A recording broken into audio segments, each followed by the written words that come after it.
సమ్మర్‌లో మనం ఏసీ కొనుక్కుందాం అని అనుకుంటాం. కాకపోతే ఏ ఏసీ సెలెక్ట్ చేసుకోవాలి? ఏ బ్రాండ్ సెలెక్ట్ చేసుకోవాలి? అది ఇన్వర్టరా? నాన్ ఇన్వర్టరా? 1 టన్నా? 1.5 టన్నా? 2 టన్నా? ఇలా చాలా డౌట్లుంటాయి. కాకపోతే మనం బేసిక్‌గా ఏసీ తీసుకునేటప్పుడు ఏం చేస్తామంటే, మన పక్కింటోళ్ళ సజెషనో, లేదంటే మనం ముందు వాళ్ళ కంపెనీ సజెషనో చూసుకొని దాన్నే ప్రతిదానికి అప్లై చేస్తాం. బట్ అది కరెక్ట్ పొజిషన్ కాదు. ఎందుకంటే, ఇప్పుడు మీరు షాప్‌లో ఒక ఏసీ వాడుతున్నారనుకోండి, దానికి ఒక బ్రాండు, దానికొక మోడల్ బావుంటది. మీరు బెడ్‌రూమ్‌లో వాడుకుంటే ఇంకొక మోడల్ బావుంటది.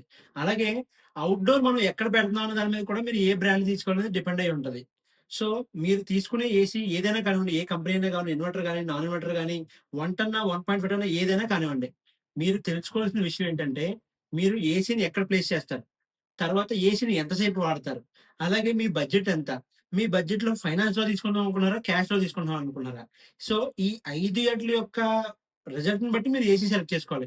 అంతేగాని బ్లైండ్‌గా మనం వేరే వాళ్ళేవి తీసుకున్నారు లేతే ఈ కంపెనీకి పాపులారిటీ ఉంది. సో, మనం అదే కంపెనీ తీసుకుందాం అనేది కరెక్ట్ పద్ధతి కాదు. సో, మీరు ఏసీ తీసుకునేటప్పుడు మీ యూసేజ్ ఎలా ఉంది? మీ బడ్జెట్ ఎంత? మీరు ఏ పద్ధతిలో అంటే క్రెడిట్ కార్డా? లేదంటే బజాజా? లేదంటే క్యాష్ పెట్టి తీసుకుందాం అనుకుంటున్నారా? సో, ఇవన్నీ కంపేర్ చేసుకొని దాన్ని బట్టి మీరు ఏసీ డిసైడ్ చేసుకోండి. సో, మీ డబ్బులు బాగా సేవ్ అవుతాయి. Thank you.